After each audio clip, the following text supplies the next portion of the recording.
Tempat paling angker dan seram di Aceh. 1. Taman Hutan Raya. Di taman ini sering muncul penampakan hantu noni Belanda dan suara tangisan wanita. 2. Kampus Unsyah. Di sini ada sosok hantu perawat. Sosok tersebut tampak terlihat menggunakan pakaian perawat zaman dulu.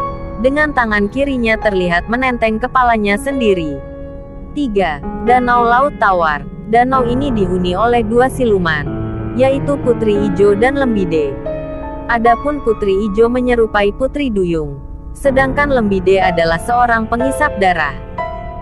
4. Pantai Lokna. Banyak orang mati tenggelam di sini.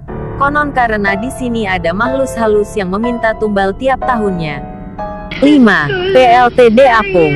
Konon sering terdengar jeritan atau tangisan perempuan dari dalam PLTD, padahal tak ada siapapun.